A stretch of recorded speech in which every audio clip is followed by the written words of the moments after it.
Bună și bine ați venit în bucătăria mea sau bucătăria Ternitelor Pofticioase. Astăzi, iarăși ceva dulce. Suntem niște pofticioși, că de-aia suntem și ternite și pofticioase. Și dacă terminăm un dulce, trebuie să avem neapărat altul. Pentru că fiica mea este fan mușuroi de cârtiță, m-am gândit să nu mai cumpăr cutia minune și să-l fac în casă. Așa că astăzi vă arăt cum fac eu mușuroi de cârtiță în casă, pentru prima oară și la mine. Pentru început, voi face crema, pentru că trebuie să stea să răcească.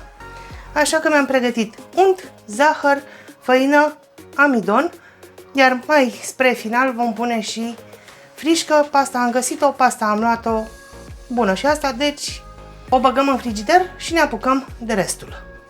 Ce am făcut? Bâldebuc zahăr, bâldebuc făină, bâldebuc amidon. Amestecăm puțin, după care începem să punem laptele și fugim cu el pe foc. Ne amestecăm așa.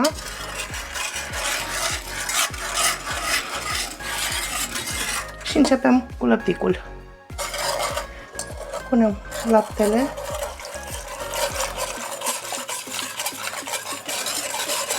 Bilibostrim ușor să nu facem cocoloașe.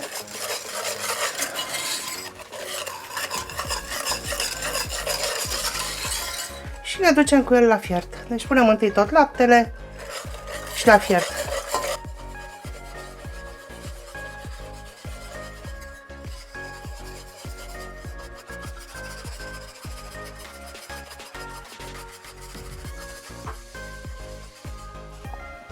Începe să fiarbă, să se îngroașe. Focul mic și o fierbem, să fiarbă bine și făina.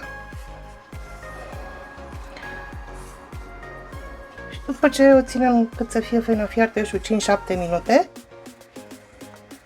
îi adăugăm untul și asta e prima parte a cremei.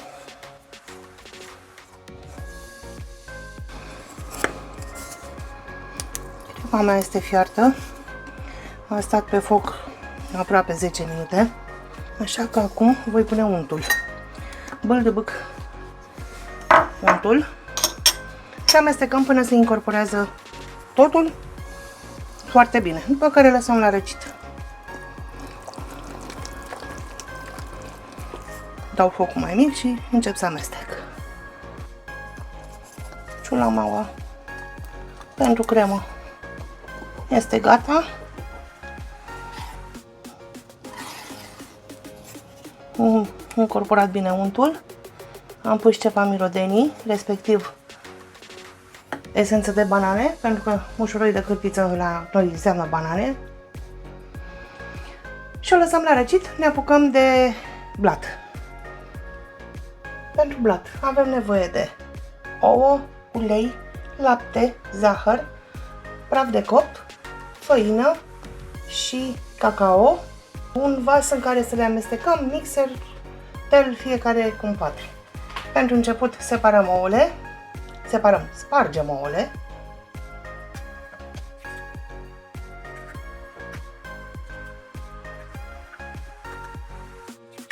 Ups!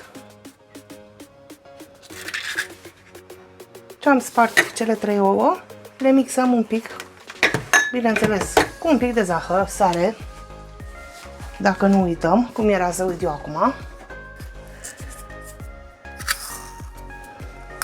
Și le mixăm un pic.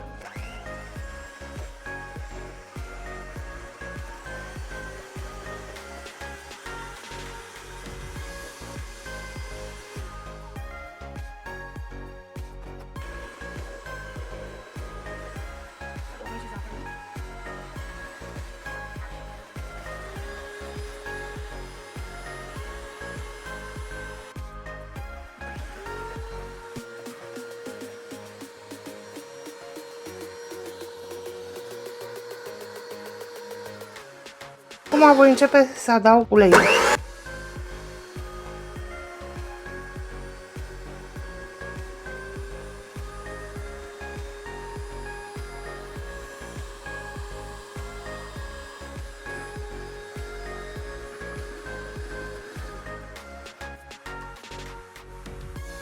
din cauza unei defecțiuni tehnice. Nu s-a văzut când am pus lăpticul. Deci am pus o parte din făină, am pus lapte, am terminat cu tot laptele și acum voi pune restul de făină.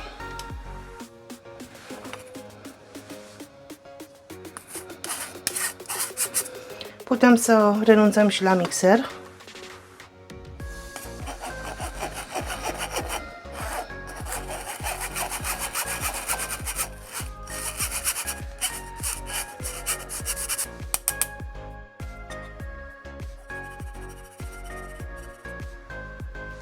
Și am terminat cu făina.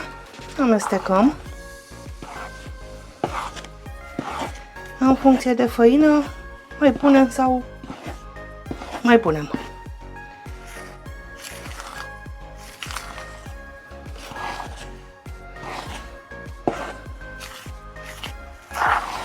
Fac totuși un pic așa ca să nu zboare peste tot. După care tot mixerat, e că la mine mixerat e sfânt.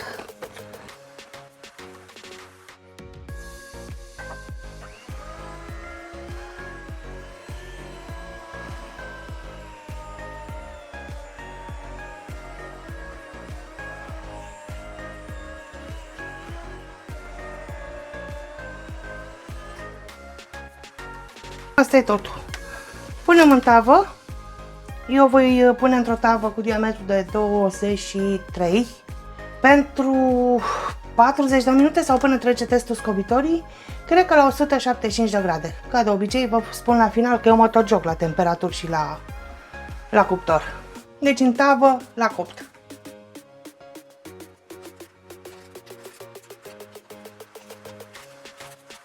Încercăm să aducem în margini cum trebuie. Oricum ăsta va fi tăiat, deci nu trebuie să ne chinuim să fie la drept.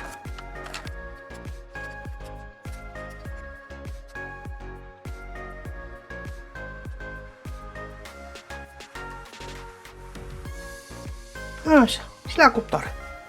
Și pentru că mi-am furat-o de câteva ori, având tavă cu inel,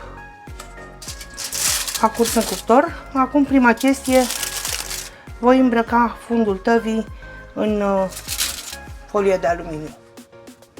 Am îmbrăcat fundul, punem frumușel și așa, hârtie de copt, pe margini, nu de alta, dar frecăm mai puțin când spălăm.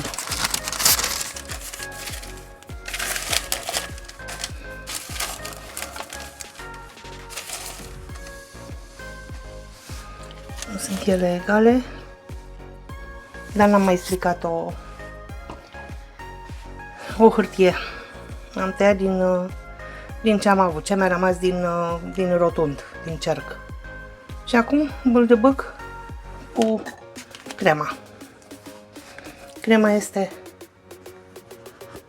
destul de tărișoară.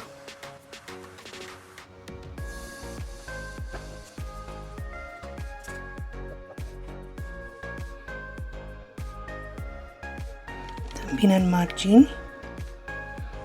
Așa. Și acum la cuptor.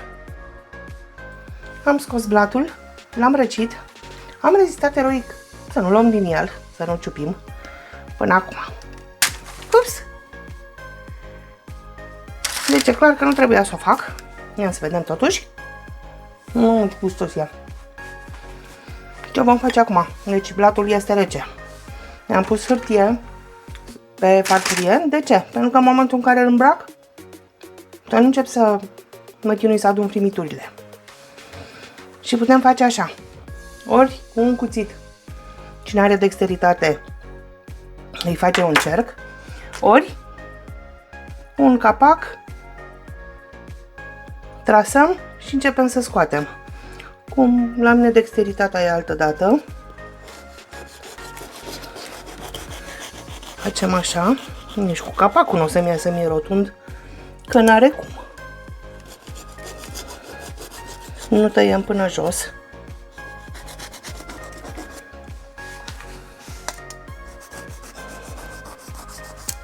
Bineînțeles că fuge și capacul.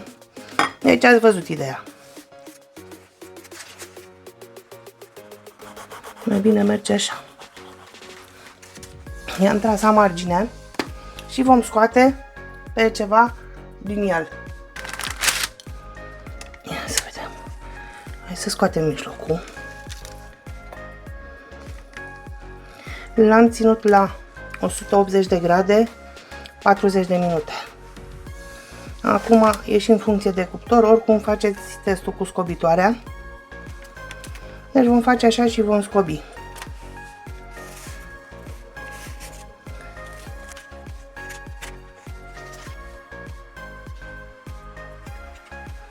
Acum, după ce am scobit cât considerăm, eu așa o să-l las.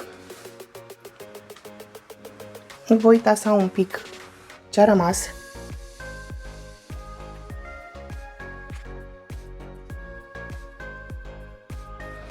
E umblat umed. Cât l-ați ține la cuptor, tot așa rămâne. Ce am scos?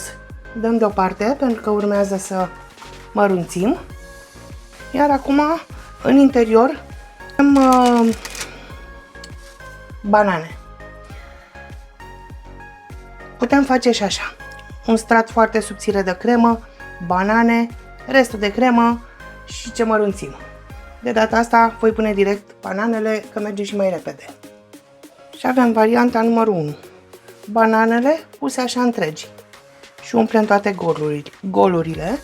Sau varianta numărul 2, tăiate cât este buza tortului și puse așa. Și asta e varianta pe care o aleg eu astăzi, pentru că se umple mai bine cu banane. Ștergem bananele și umplem. Am terminat de înghesuit bananele, le dăm la o parte, scoatem frișca și pregătim crema. Și avem frișca din frigider. Și începem să o amestecăm, să o batem, să o întărim.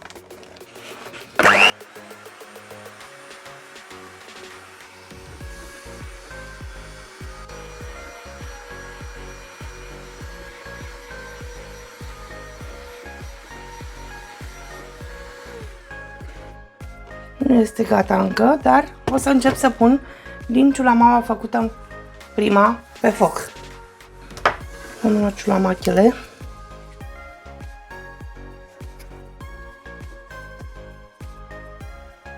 Și vom continua să amestecăm.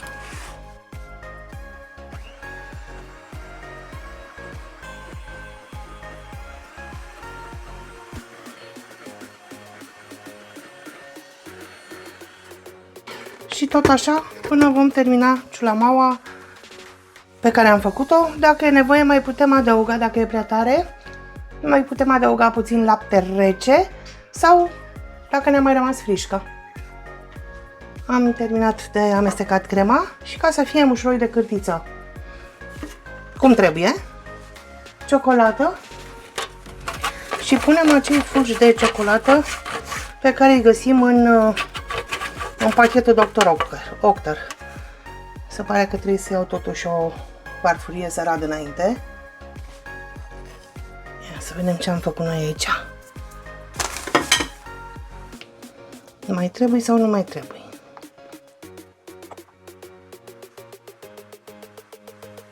Nu mai trebuie. Că nici așa multă nu merge.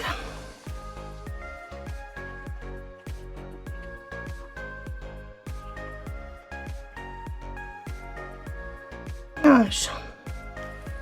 Așa o las, să nu mermelesc mai mult și umplem, terminăm tortul.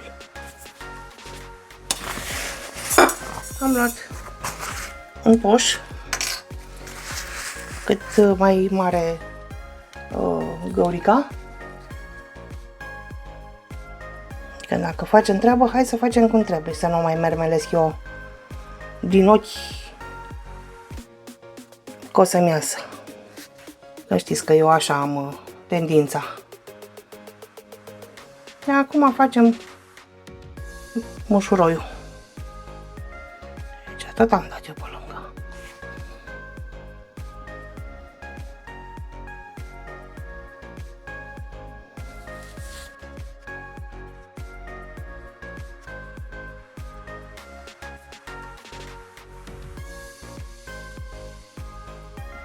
Vin totuși așa și nivelez.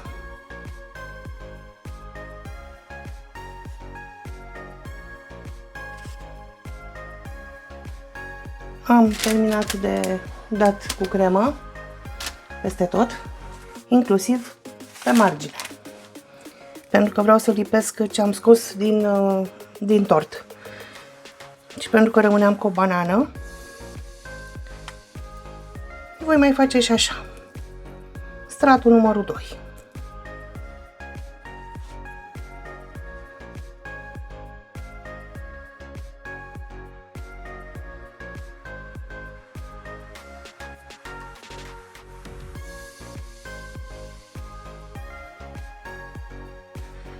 Punem bucățile scoase mai devreme într-un chopper în cazul meu. Le putem face și cu mâna, dar sincer eu n-am răbdarea necesară. Și le mărunțim.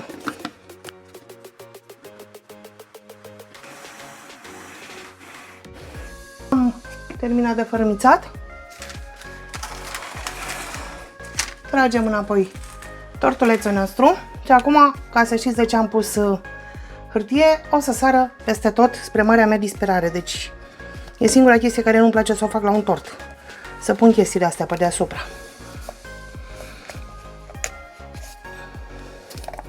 S-a aprins și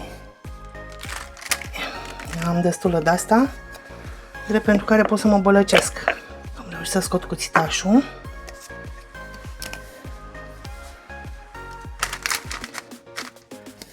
Și acum vom face, uite așa.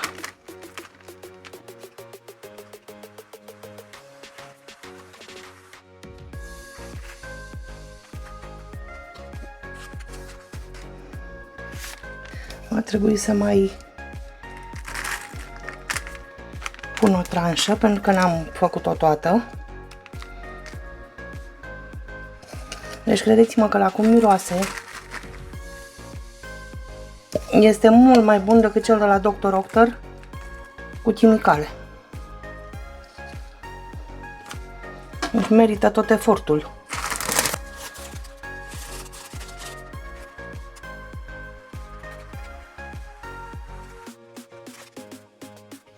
Mușuroiul meu e gata.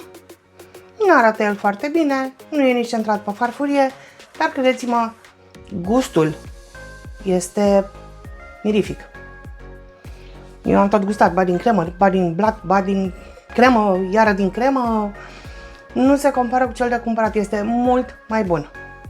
Vă recomand să-l încercați. Să-mi spuneți în comentarii dacă vă place și rețeta mea, dacă ați încercat-o și vă place. Un like, un subscribe, o distribuție m-ar ajuta. Voi reveni și cu o felie tăiată după ce stă la frigider. Vreau să sper că vom avea răbdare și îl vom lăsa să răcească. Deja niște termite să învârt. Inclusiv eu care am tot gustat din el. Voi reveni, sper, cu o felie tăiată să vă arăt și în secțiune. Mulțumesc că ați stat cu mine în bucătărie și astăzi. Sper să încercați rețeta mea și vă aștept la o nouă rețetă. Vă pup!